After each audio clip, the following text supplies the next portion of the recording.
guys, good morning sa inyong lahat. Good afternoon, good evening, kung ano mang oras dyan sa inyong lugar. So, ngayon ay magluluto tayo. Magpipinakbit ako.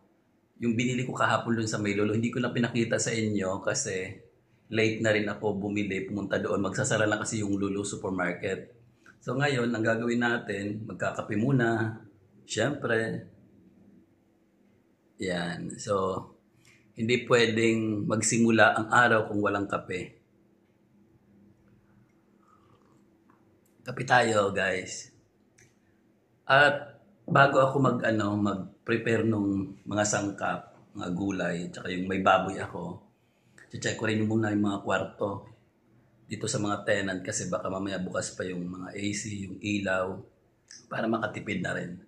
So, ayun. So, tapusin ko muna tong kape ko. Tapos punta tayo doon.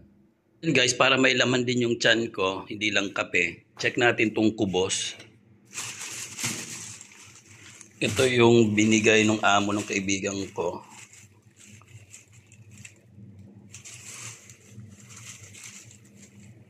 Buksan ko lang muna. So ayun guys, nabuksan ko na. Naku po, mabuti na lang at chinek ko ng mabuti. May mga ano na pala. Ayan o. May mga molds na pala. May mga ano na. May discoloration na. So ayan. Naku po. Buti lang hindi ko nakain. Ayan o.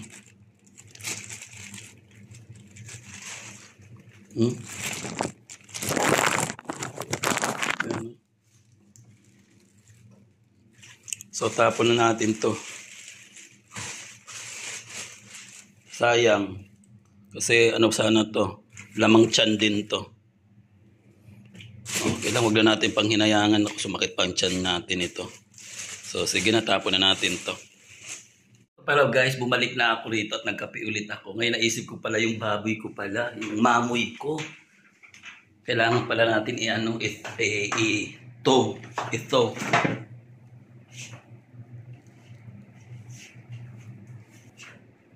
Sana ba yung ano ko? Si Babski. So, andito pala nilagay ko pala sa ilalim na kagabi. So, ito, si Babski. So, ayan, ginayat-gayat na siya nung kaibigan ko. Nandito sila nung baha. Yung mga nandito nakituloy. Ayan. So, ano na pala, malambot na. Lagyan ko na lang ng tubig. Ayan. So, ayun na nga. At etong aking mga tenant dito at nagkalat ang mga mga gamit nila. Pag hindi mo dinoble check, naku po. So, tara. Balik naman tayo muna rito sa kape. Paubos na rin yung kape ko ito. Yan guys, tapos na ako nagkape. Ubus na yung kape ko, tayo na ako. Ayan. Lagay natin to rito sa may kusina. Ngayon magche-check tayo ngayon ng mga kwarto, kung mga bukas pa ba. So ito muna yung unang kwarto i-check natin. Pero wala naman ako nararamdaman na lamig na, so malamang na siya. Sarado na, pero minsan kasi mahinang AC yung aircon, so sa loob malamig, tapos binuksan pa nila yung pintuan kaya nasisira yung namin AC. Mahal pa naman magpa-repair. So tara, check natin.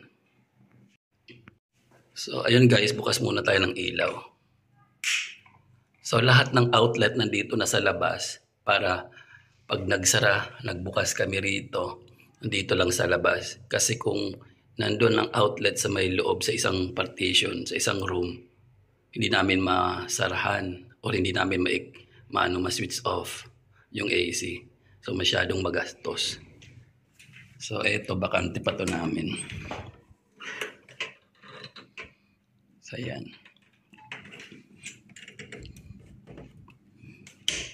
So since naman walang AC, nakapatay ang AC. So, dalawa pa yung bakante namin. Yung pabakante doon. So, isara na natin yung ilaw. Switch off. So, ayan. Sara na rin natin yung pintuan. Kasi baka doon sa gitna, may tao. Hindi natin alam. So, ito rito. Buksan din natin ang ilaw.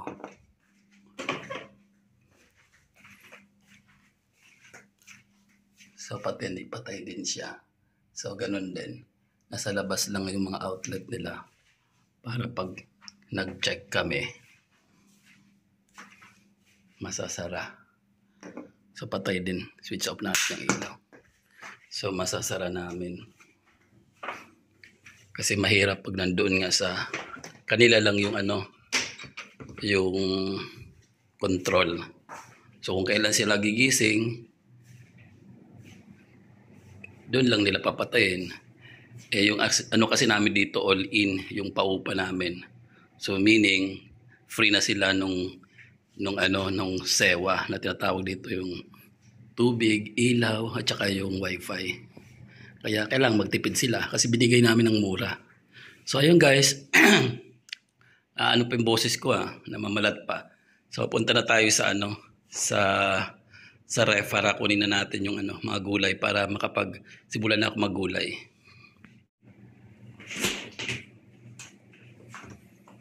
So ito yung binili ko kagabi sa Lulo. So itong side na to akin to rito at saka yung kaibigan ko dito rin sila naglalagay. So may isa pa akong apple na naiwan.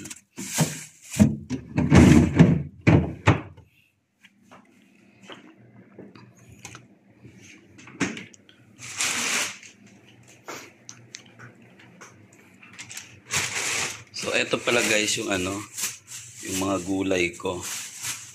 So eto yung yung tawag nito, sitaw. Eto yung ko, kalabasa. Medyo malaki ang kalabasa, hatiin ko pa kaya yan.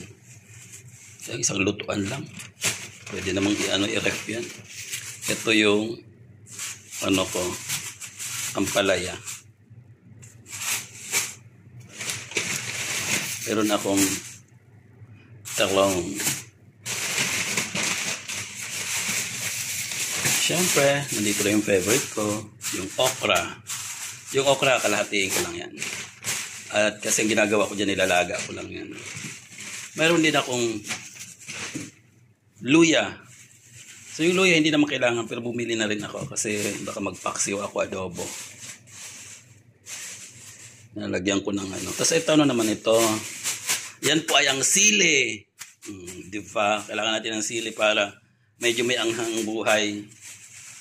So yan guys, bago natin simulan din ang paggagayat nito, naisip ko ulit na wala pala akong kanin pa. So tara, magsaing muna tayo. So eto rin yung aking rice cooker, kaldero. Diba? Kalderong wala ng ang tawag yan, teflon ba yan? Wala na yung sa kulay, ang takip niya. At ito pa yung sinasabi ko nga, ito na nga, di ba? Sa mga tenant ko rin yan. Tingnan mo. Tingnan nyo. Pag walang nag-check, iiwan lang talaga nila yan. Tama. Kaya yung ipis, kung anumang mga insekto, di ba? Dumadami. Mga pasaway, mayroon namang mga tawag nito, mga plastic bag dito sa sa drawer. Ayan So hindi na kami naglalagay ng trash can dito kasi nga pag may trash can kami, ang nangyayari napupuno, wala namang willing na magtapon. Pag puno na, puro lang sila lagay. Pag tawag nito, pag napuno na, wala nang willing magtapon. So ngayon, ayun, napupuno na, kaya nagsisimula na din yung ipis. Ay nako po. So, saing muna ako para mamaya sabay na rin nung tao nito gulay ko. So, ayan na. Punta na ako doon. Ito na pala yung bigas na nakuha namin dun sa ayuda sa relief goods. Pero, hindi ko nga alam kung ano ba to, kung biryani ba to. Ayan Kasi parang ibang butil naman niya. Ngayon baka masabawan ko ng madaan ng konti. Pero, hindi ako nagtataka, ano ba itong So yung kulay niya parang ano, tsaka mahaba kasi yung butil niya. Biryani. Kasi sa atin kasi, iba naman yung kulay niya, puti eh. Na medyo, alam naman natin, yung tulad ng jasmine. Dito kasi karamihan jasmine eh. Sabawan ko na lang ito ng normal. Ngayon pag kinulang, di magdagdag na lang ako. Wag ko na lang, pag biryani kasi, madami. Dapat madami yung tubig para kulo ng kulo. Tapos, gano'n na mangyari. Tapos pag naluto siya, pag nawala na yung tubig, gano'n pa rin yung ano niya, texture niya. Pero pag ano, pag normal na kanin natin, bigas, ay dilata. Pero ayan, sabawan ko na lang ng normal na tubig para doon sa normal na bigas natin. So may update ko na lang kung ano nangyari sa bigas ko. So ayan guys, ready na pala yung aking mga ricado at saka yung gulay. So eto na yung ano, yung sitaw, ginayat ko na. Yung ating, ayan, yung ating okra. Ito yung okra. Yung talong. Ayan. Yung ating maraguso. Maraguso. Ang tawag namin dito sa Samar, maraguso. Ampalaya. At syempre, nandito rin ang ating kalabasa. So, ayan, yung kalabasa natin. So, ayan. So, kumpleto Ricardo na tayo. Nandito rin ang ating babski. Ayan, di ba si babski? At nandito rin meron tayong pepper, meron tayong salt, at yung ating sibuyas, yung ating bawang, yung kunting sili. At sama na rin natin tong ano natin, olive oil. Di ba bongga? Laging olive oil. Pang mayaman. Charot! So tara, simulan na natin. At syempre, wag na natin kalimutan pala ito si Ginisa Mix. Nandito rin oh. Pampalasa. So, ayan na. Magsisimula na ako. So, ngayon buksan na natin itong ating kalan. Itong ating oven. So, mainit na siya kanina. Kaya lang napatay ko lang siya. So, hintayin lang din natin na uminit ulit. Para lagyan na natin ng mantika. So, yun guys. Mainit na yung natin. Kawali. Lagyan na natin yung mantika, yung ating olive oil. Unahin ko muna yung sibuyas kasi matagal ang sibuyas maluto. Inuna ko yung bawang, nasusunog. Kaya sibuyas muna tayo.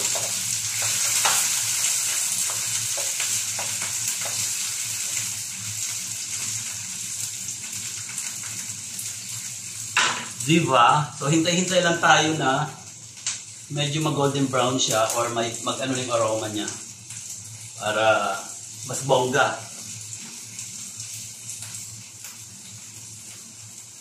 So ayan, medyo naamoy ko na siya.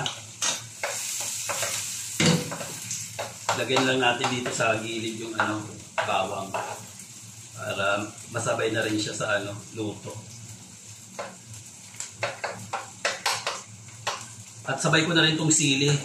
Kasi ang sili, kapag hindi na luluto din masyado, sa oil, ang anghang masyado. Pero pag tawag dito na kasama sa oil, tama lang yung anghang niya. So, kaya siyang makain. Mahilig kasi ako sa maanghang.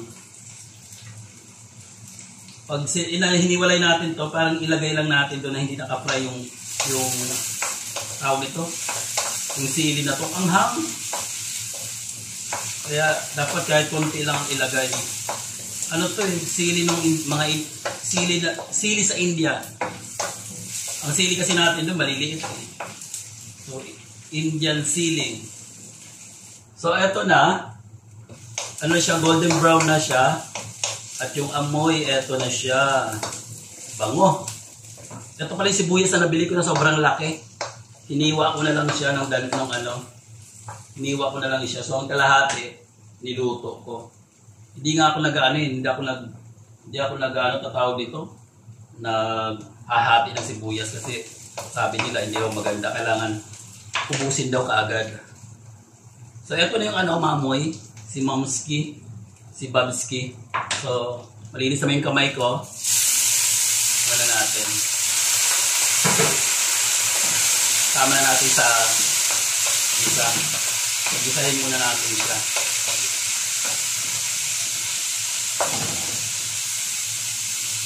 So, ayun, sabay mo na yung gulay maya.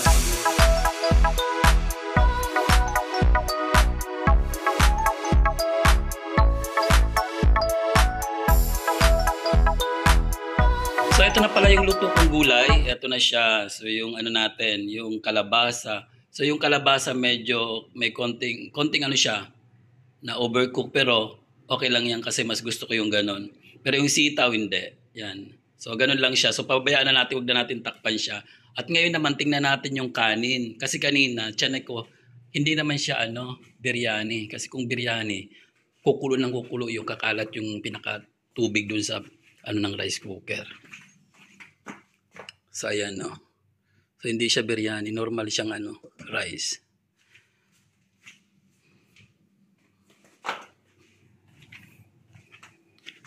So ayan guys, ready to eat na.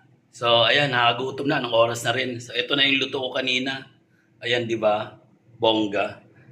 So ayan, yung kanin naman, hindi ko sigurado kung biryani ba to kasi medyo buhagag siya eh. Ang dami tama lang na yung tubig na nilagay ko, pero yung klase ng bigas parang hindi yung normal na rice natin. Mahaba kasi yung mga butil niya eh. So yun lang. Kakain na ako. At paalam!